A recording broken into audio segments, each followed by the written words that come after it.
ওনার মতো একজন জাতীয় নেতার মুখে আমরা এই ধরনের তৃতীয় শ্রেণীর রাজপথের বিএনপি কর্মীদের ভাষা আশা করি নাই। উনি যখন বাংলার মাটিতে রাজনীতি করব না এই মুচলেকা দিয়ে লন্ডনে পালিয়ে গিয়েছিলেন, আমরা ওনাকে গুপ্ত বলি নাই। মির্জা ফখরুল ইসলাম আলমগীর কাছের ঘরে বসে ঢিল ছুড়বেন না। আমরা জানি আপনার পিতা চোখা রাজাকারের কথা আমরা ভুলে যাইনি। একজন যুদ্ধাপরাধী এবং পাকিস্তানের পক্ষে অবস্থানকারী সন্তান হিসেবে আজকে আপনি মুক্তিযুদ্ধ নিয়ে নতুন নতুন যুদ্ধাপরাধী তৈরি করার চেষ্টা করছেন। থেকে এক নতুন মুফতি এসেছে, জানেন বোধহয় আপনারা। আমরা আশা করেছিলাম লন্ডন থেকে একজন জাতীয় নেতা দেশের মাটিতে আসার পর এই চাঁদাবাজি এবং রাহাজানিতে লিপ্ত গুন্ডা প্রকৃতির বিএনপি বোধহয় পরিবর্তন হবে, কথাবার্তা আচরণে বোধহয় বিএনপির একটা পরিবর্তন হবে। আমরা দুঃখের সাথে লক্ষ্য করলাম লন্ডন থেকে নেতা দেশে নামার পর বিএনপি পরিবর্তন হয় নাই, লন্ডনের নেতা নিজেই নতুন বিএনপি হয়ে গেছেন। সংগ্রামী সাথী এবং বন্ধুগণ, বিএনপি নামক দলটি যদি রাষ্ট্রীয় ক্ষমতায় আসে তাহলে যিনি প্রধানমন্ত্রী হবেন, জাতীয় নেতা, তার দলের নেতারা তাকে বলে জাতীয় ইমাম, তিনি মঞ্চে দাঁড়িয়ে বলেন গুপ্ত গুপ্ত। হ্যাঁ, ওনার মতো একজন জাতীয় নেতার মুখে আমরা এই ধরনের তৃতীয় শ্রেণীর রাজপথের বিএনপি কর্মীদের ভাষা আশা করি নাই।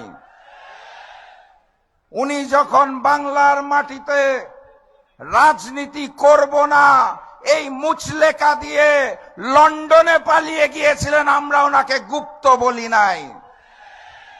উনি যখন লন্ডনের মাটিতে বসে ভিডিও কলে রাজনীতি করেছেন লুকিয়ে থেকে, ওনাকে আমরা গুপ্ত বলি নাই। উনি যখন দেশনেত্রী বেগম খালেদা জিয়াকে বালু ট্রাক দিয়ে আটকে রাখা হয়েছিল, তাও দেশে না এসে বিদেশ থেকে আহ্বান জানিয়েছিলেন, ওনাকে আমরা গুপ্ত বলি নাই। দেশনেত্রী বেগম খালেদা জিয়াকে যখন গ্রেফতার করে তিলে তিলে জেলখানায় অত্যাচার করা হয়েছিল, উনি তাও দেশে আসেন নাই, লুকিয়েছিলেন লন্ডনে, ওনাকে আমরা গুপ্ত বলি নাই। ফ্যাসিস্ট শেখ হাসিনা অগাস্ট মাসের 5 তারিখ পালিয়ে গেলেন, তারপরে উনি দেশে আসতে পারলেন না। 16 মাস সময় লাগলো ওনার দেশের মাটিতে পা দিতে। উনি লন্ডনে বসে বললেন দেশে আসার সিদ্ধান্ত নাকি ওনার একার না, কার কার সিদ্ধান্তে উনি চলেন, কোথায় কোথায় মুচলেকা দিয়ে নিজ মাতৃভূমিতে নামতে হয় সেটা উনি পরিষ্কার করেন নাই, ওনাকে তো আমরা গুপ্ত বলি নাই। ডিসেম্বর মাসের 25 তারিখ বাংলাদেশের মাটিতে নেমেছেন শুধুমাত্র নির্বাচনে অংশগ্রহণ করার জন্য, দেশপ্রেমের জন্য নয়। ক্ষমতার মসনদকে ভালোবাসেন, যিনি দেশকে ভালোবাসেন না তিনি প্রমাণ করেছেন। শেখ হাসিনা পালিয়ে যাওয়ার পর এই নিরাপদ বাংলাদেশে আসতো না, 16 মাসের বেশি সময় লাগে, তাও ওনাকে আমরা গুপ্ত বলি নাই। ডিসেম্বর মাসের 25 তারিখ দেশে নেমে উনি বলেছেন আই হ্যাভ আ প্ল্যান। সেই প্ল্যান কি সেটাও খুলে বলতে পারছেন না, গোপন প্ল্যান, তাও আমরা তাকে গুপ্ত বলি নাই।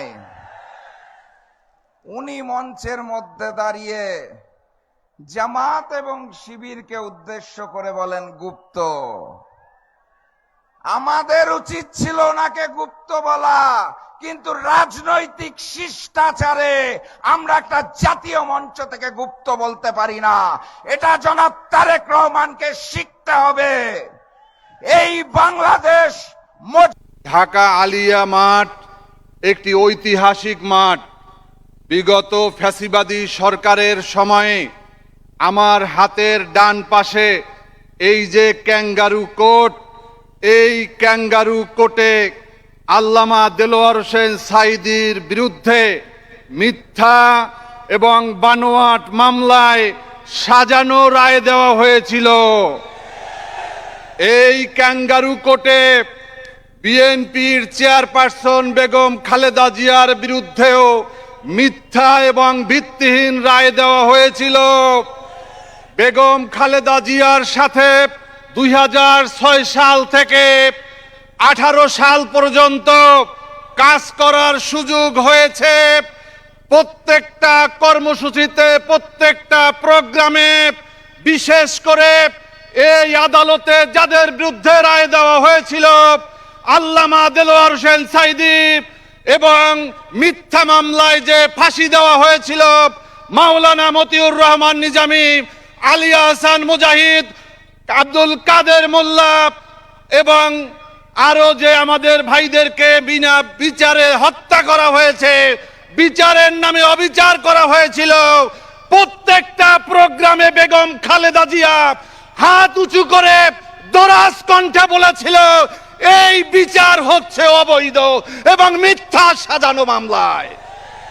কিন্তু গত পরশুদিনে আমরা দেখলাম ঠাকুরগাঁয়ে বিএনপির মহাসচিব তিনি একটি বক্তব্য দিলেন যে একটি নতুন দল জনগণের কাছে আসছে, তারা দাঁড়িপাল্লা মার্কায় ভোট চাচ্ছে, তারা হচ্ছে যুদ্ধাপরাধী। তাহলে আপনার নেত্রী যে তাদের যে মিথ্যা মামলা বলল, তাদের মুক্তি চাইলো, তাদের বিচার নিয়ে প্রশ্ন তুলল, আজকে কি আমরা বলবো না যে বেগম খালেদা জিয়ার বিরুদ্ধে আপনারা অবস্থান নিয়েছেন? সংগ্রামী বন্ধুরা আমার, মির্জা ফখরুল ইসলাম আলমগীর কাছের ঘরে বসে ঢিল ছুড়বেন না। আমরা জানি আপনার পিতা চোখা রাজাকারের কথা আমরা ভুলে যাইনি। একজন যুদ্ধাপরাধী এবং পাকিস্তানের পক্ষে অবস্থানকারী সন্তান হিসেবে আজকে আপনি মুক্তিযুদ্ধ নিয়ে নতুন নতুন যুদ্ধাপরাধী তৈরি করার চেষ্টা করছেন। এই সমস্ত ভাঙ্গা ঢোল আর বাংলাদেশে বাজবে না।